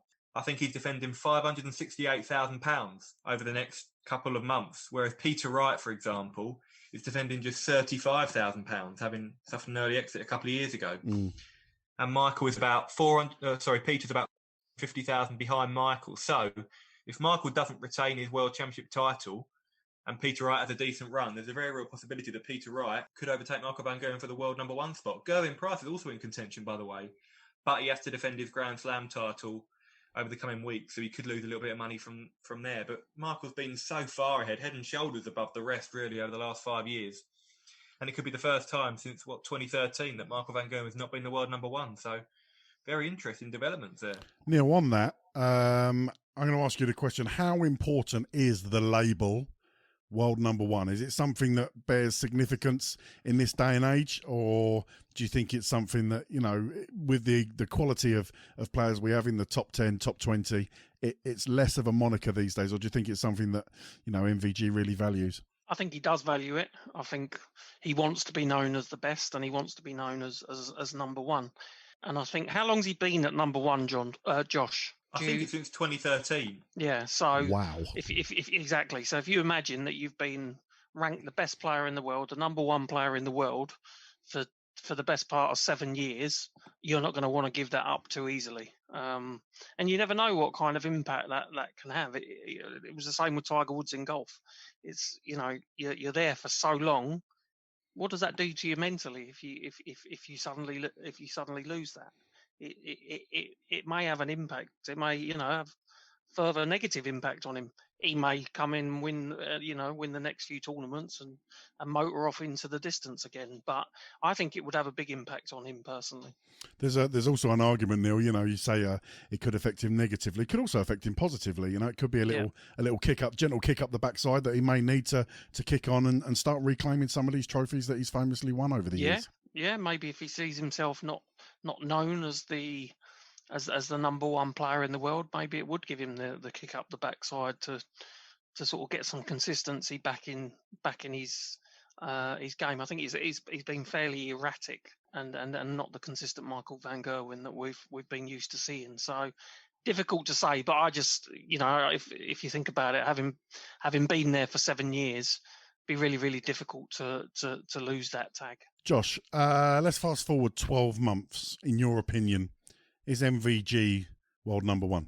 12 months from now? 12 months from now. No. Oh, that's a big call. Who is? Peter Wright. Peter Wright. But come this time next year, we'll be talking about Peter Wright having to defend £500,000 at the World Championships from his win on New Year's Day this year, for example. So, yeah. I mean, listen, I'm not writing off Michael van Gerwen for 1 second, by the way. I'm convinced he'll add more majors to his tally over the coming 12 months. I'm just not quite sure if the consistency's there at the moment. And I think if I had to pick, I have to say Peter Wright is playing the better darts. And therefore, if you ask me who will have the better year next year as it stands, I would say Peter Wright. But I do think Michael van Gerwen has been one of the few players really adversely affected by having no fans in the arenas. I think Michael thrives off that atmosphere, that adrenaline, and I think it's just been lacking a little bit. We talk about form and everything like that, but I think that is a big factor, and I think the return of crowds could revitalise Michael van Gerwen perhaps. But we've spoken about Michael over the past few years, and sometimes he's absolutely dominated the field throughout the course of the year, winning 25, 26 titles, and he's not won the World Championship, and he's admittedly said that he'd wish he could swap all those 25 titles to win the World Championship. So wouldn't it be ironic in a year that's been, by his standards, relatively barren, wouldn't it be ironic if he actually picked up the World Championship title in one of the worst years he's had? Yeah, it wouldn't surprise me. It wouldn't surprise me at all. And Neil, Josh talks there about Michael van Gerwen. You know, perhaps the lack of a crowd has not, you know, helped his situation. Do you think maybe in 12 months' time when the crowds are back, it might have the opposite effect for somebody like Gerwyn Price, who famously doesn't mind interacting with the crowd and sometimes can be on the end of a few pelters? Yeah, it's a difficult one to know how players are going to react. And I never really know with Gerwyn which way it's going to go, because I've seen him get really involved with the crowd and perform admirably, and I've also seen it be detrimental to his game. So I think there's a lot more respect from the crowds and the darting public now for Gerwyn Price, now that he's got a few trophies and majors under his belt. Yeah, he'll always have that pantomime character about him, but I do think generally there's a little bit more respect for him now in the arenas than there was, you know, maybe sort of 18 months ago now. Yeah, and I think he deserves that respect with what he's achieved over the past 2 to 3 years, and he's still fairly new to the game of darts, but I still think there are arenas, particularly around the United Kingdom, where he will still be on the end of a fair amount of abuse. So But as I say, with him, it seems to go one or two ways. And when I think he's put off and I think he's going to go through a bad spell of form, he then comes back and wins a big tournament. So difficult to say. I think Van Gerwen will benefit from it.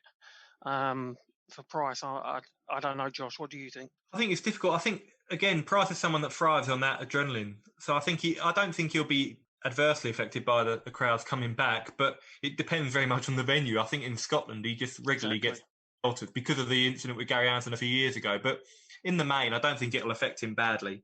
Okay, well, that's going to be an interesting debate, which I'm sure will rage on over the next few months. Josh, this is something that's passed me by. I'm not aware of this. I'm looking forward to you explaining it to me.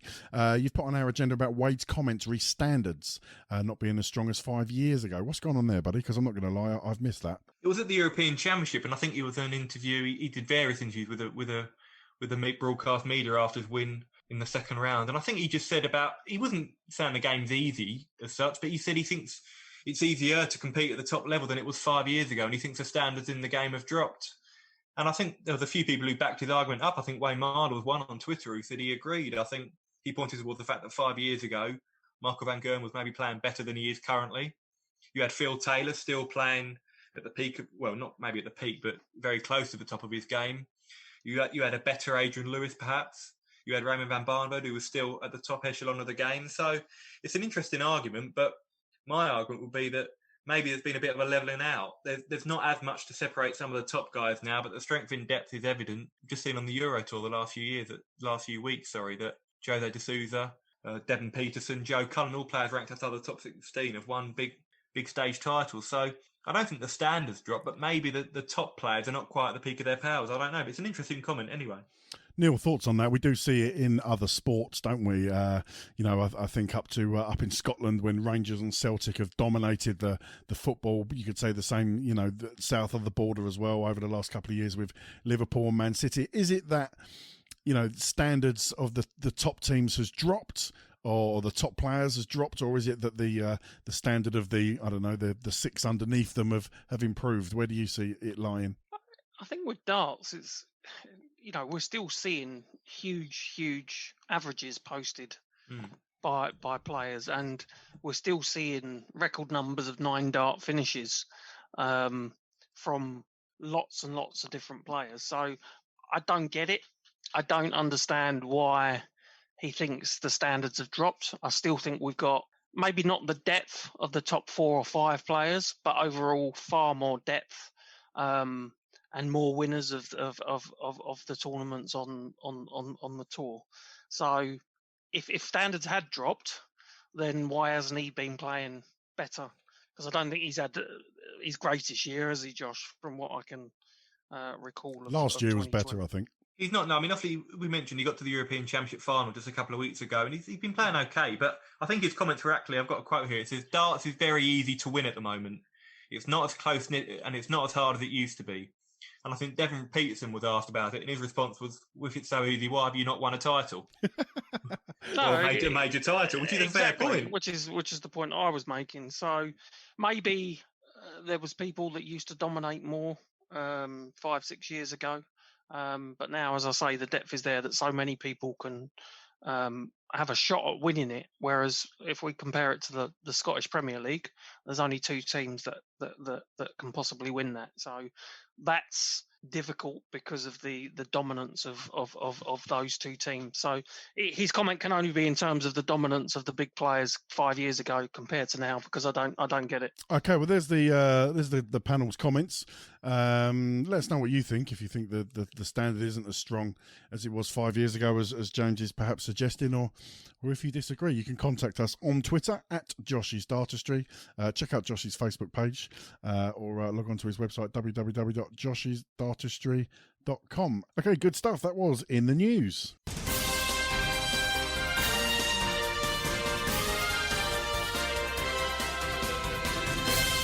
In the news. This is Dan Dawson, and you're listening to Josh's Dartistry. Okay, it's time to put your listener questions to the panel. This is Josh's Twitter chatter.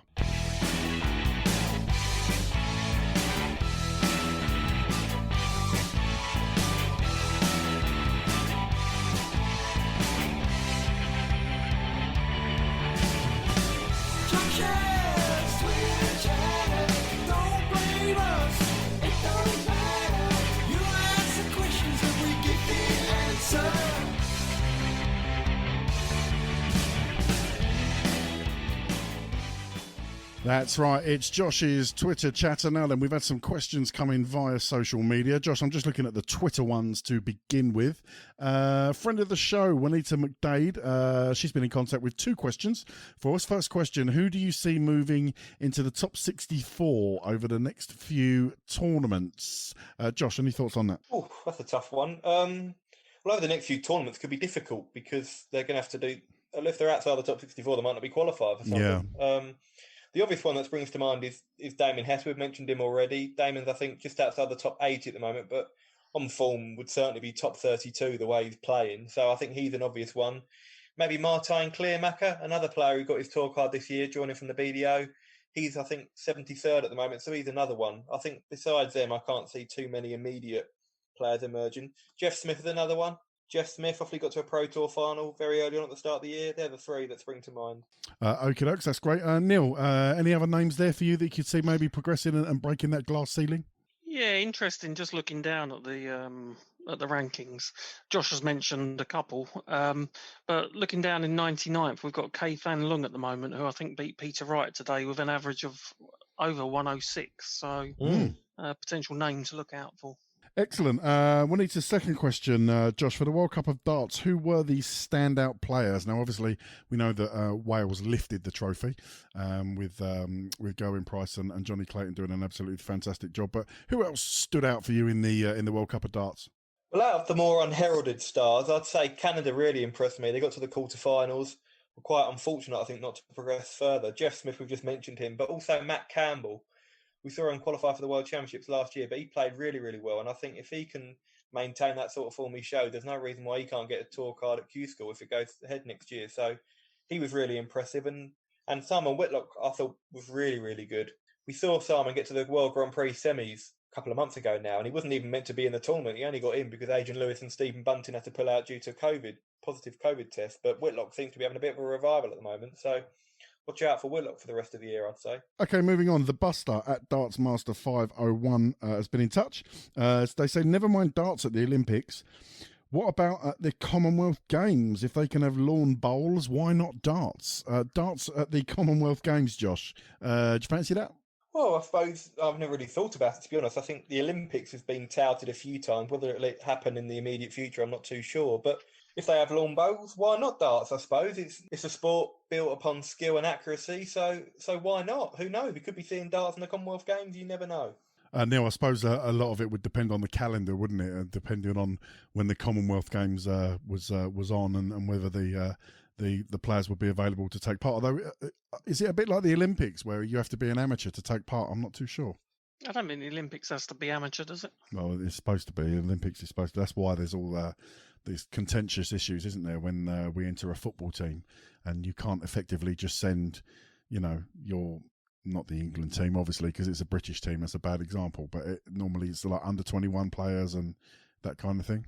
I saw that Salah was going to be called up for Egypt. So I think you can have some exceptions to it, can't you? I think you can have some exceptions, but primarily I think it's supposed to be but I'm not going to lie.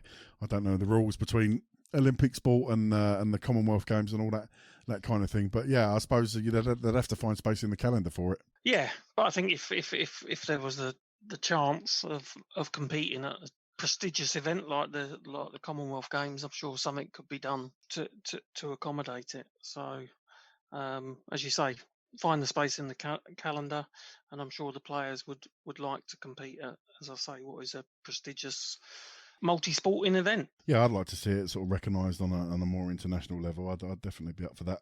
Let's move it on. Tony Bergner, he asked, should John O'Shea have been allowed to compete at the Grand Slam? Your thoughts? I personally think, yes, he should have been. John O'Shea, just for those who aren't aware, won the World Masters last year. Yeah. Now, as we know, there hasn't been a World Masters in the BDO this year, but John actually missed out on he wasn't selected from the BDO as one of their 8 participants last year, so he was deprived of the opportunity to play in a PDC event. And I understand the PDC have picked the 2 BDO World Champions this year. And there's a lot of debate and conjecture about whether they should even be allowed to be in the tournament because it's a ranking event now, the Grand Slam. But I think if you're going to invite the world champions for the BDO, I think it's only fair that the World Master, who didn't get a shot last year was given an invite. So I think that's a little bit of a shame from John's perspective there. Did I see something on Twitter the other day, a back and forth between John and between Des, Jacqueline and John over the trophy and the ownership of the trophy and possibly returning it? Yeah. So I think John is trying to say that he will return it, but he will return it to an active darts federation, if I remember rightly. Did you see that, Josh? I did, yeah. I actually spoke to Wayne Warren about it earlier because I interviewed him for Sky. And I asked Wayne if Des had been in contact about the World Championship trophy. And he said he hadn't, but he said, I can tell you for a fact I won't be returning it. Well, the only reason he'd be returning it is if he got his £77,000 he was still owed from winning the World. So Fair comment. Can't argue with that. Let's move on. Our friends over at the Weekly Darts Cast, check their podcast out. They do some excellent work over at the Weekly Darts Cast. Can't recommend them highly enough. Check them out when we're not recording. Their question is, where would you rank Barney's Grand Slam win in 2012 amongst these big titles? Felt like a huge win for him at the time. I get the feeling the guys over at the Weekly Darts Cast are more than aware of your love of Barney, Josh, with that question. Yeah, many thanks to them for sending that over. I'm only too happy to answer that. But obviously, the 2007 World Championship win will always be the pinnacle for Barney. I think the Grand Slam is probably second, just above the Premier League win in 2014, I think, because he'd gone 5 years without winning a major. Barney wasn't even going to enter that 2012 Grand Slam because his form wasn't great. He was on the slide in terms of the top 16, and that sort of galvanised him. And we had a bit of a resurgence over the next 5 or 6 years. So, yeah, I think that was a massive win for his career, his belief. I'd say probably second to his PDC World Championship win. Will we ever see the like of it again, Josh, do you think? What, Barney winning another major? Yeah. I'll have to say probably not, to be honest, bearing in mind he didn't show many signs of it over the last... You heard it here first, folks. Josh Gorton says Raymond van Barneveld will not win another major. That's breaking news here on the Josh's Dartistry podcast. In fairness, John, he's not currently a PDC player, so it's not exactly an extravagant claim, but... With Raymond's ability, there's no doubt if he gets back on the tour, he can still compete for major titles, and he'll believe that. But I think it would be a massive, massive ask. But you never know in sport. That's true. You never know. But I'm sure we're all looking forward to seeing Barney try and come back next year and perform at the very highest level. We've got another question in on Twitter from Woody at Woody Rudd. How do you rate Wayne Warren's chances in the Grand Slam of Darts? Barely played any top-level competition in months, and the PD standard will be very high as always. Love the show. Keep up the work. Thank you, Woody. Thank you for your lovely comments. Always nice to hear positive feedback. Josh, Wayne Warren's chances in the Grand Slam of Darts? Well, I spoke to Wayne about 2 hours ago, and he was in really, really positive spirits. He's correct, Woody, in what he says. Wayne hasn't really competed in any tournaments since the initial lockdown, and he hasn't played in any online tournaments, which we've seen have been very popular in lockdown because his Wi-Fi signal's so bad, he says. So he is lacking match sharpness, which could be a factor, but he's practicing hard. He's a player, Wayne, that always seems to come alive on the big stage. I know there's no supporters going to be in Coventry, but it's a free hit for him, essentially. He said as much. He was injured in the Grand Slam last year, playing with a bit of a wrist injury, so he didn't do himself justice, he felt. I think he's someone to watch. He could fly under the radar. It's a group stage format early on, short format. If he gets out the gate quick, who knows? He's certainly one you wouldn't write off, but if he gets through the groups, I think he's done really, really well. Neil, traditionally the BDO players have struggled in the competition over the years. Do you see that changing this year at all? No. I think, as Josh said, if he can get out the group stages, then I think he'll be fairly happy with his with his performance. I think lack of match practice may go against him, but then being inspired about playing, some of the top players in the PDC, it might spur him on. So definitely interesting one to watch, and definitely very interesting what Josh said that Wayne was in great spirits until Josh spoke to him. So I thought that was quite interesting. Well, I did hear a big clang as Josh dropped that name on the floor earlier on, which was quite amusing. But yeah, let's hope that Josh's conversation with him hasn't put too much of a dampener on the weekend for him. Let's move it on. Just looking on Facebook, Josh, we've had a question come in from Mickey Gensler. Who do you fellas believe to be the most improved player so far in 2020? In my opinion, it's Dev Peterson by a long shot. Now, we've already had a nice chat about Devon Peterson. He's. I don't think too many of us are going to disagree with your comments, Mickey. But Josh, what do you reckon? He's asked a question and answered it in the same sentence. But I think he's spot on in what he says. For me, they often have the most improved player award, they don't have newcomer, but Peterson for me is by far and away the most improved player in 2020. He's taken his game to another level. If you're looking for answers outside of that, I'd have to probably say Dirk van Duijvenbode. We mentioned him at the start of the show, reaching the World Grand Prix final, had a really good start to the year, got to a couple of Pro Tour semis, and bearing in mind he only regained his tour card in January, so he's another one that's really improved and impressed. But for me, Devon Peterson, by a long shot, the most improved player in 2020. I would add Glen Durrant's name to that list. I think, we've all known Glen's ability, but to add the Premier League title to his impressive CV, and not just that, there's other tournaments where he's really competed. He's not Michael van Gerwen out of the park on more than one occasion. The world number one, obviously, who we were having a conversation about earlier. He seems to be a bit of a bogey player for Michael van Gerwen, and I only expect Glen to continue improving and putting more titles under his belt. Neil, do you agree with all of that? Yeah, I think I do. I think Devon Peterson was someone that I'd mentioned earlier on. It's interesting because I messaged Josh a couple of weeks back, and I said to him, in your view, if you were to rank the players now, where would you put Devon Peterson? And I think you said top 6, Josh, or was it top 4? I think I said top 8. Top 8, okay. So I think that shows how much Devon has kicked on in 2020, and we've seen with other players that have had this type of forward momentum, that they can get themselves to the very top. Okay, well, there we go. That's our opinion. Yeah, wholeheartedly agree with Devon Peterson. Josh, any more questions coming from your end? No, that's all for this episode, John. Thank you very much. That was Josh's Twitter chatter.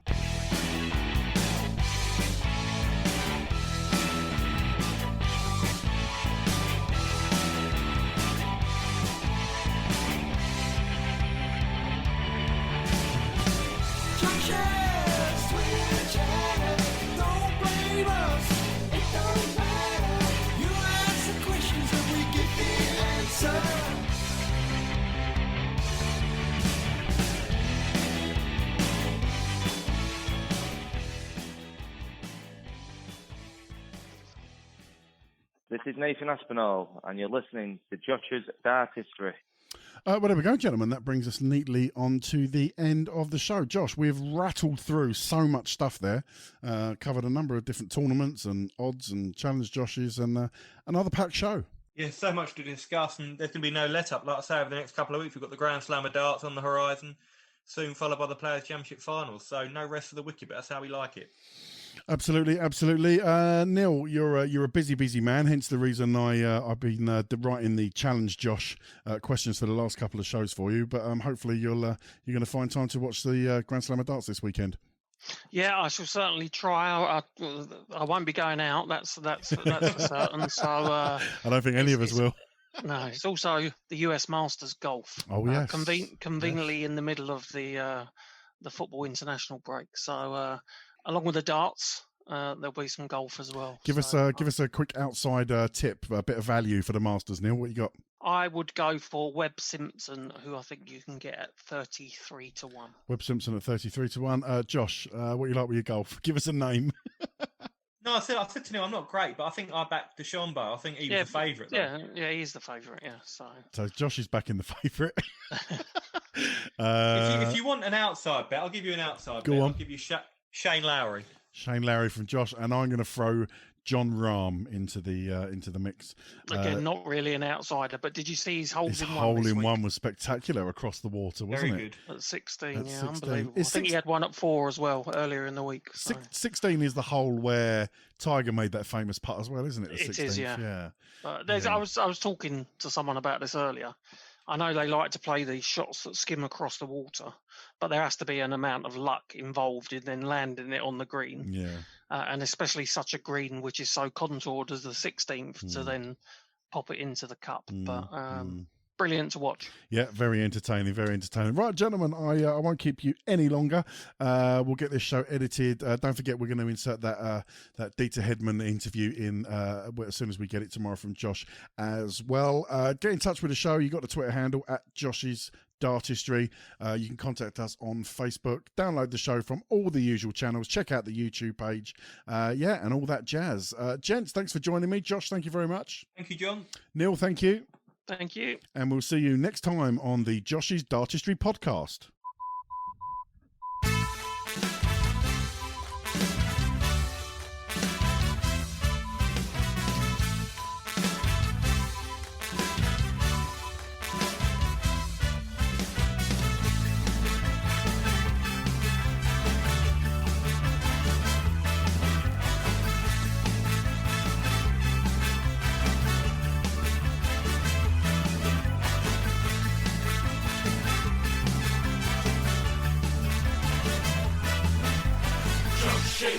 Dartistry, Josh's Dartistry, Josh's Dartistry, Josh's Dartistry.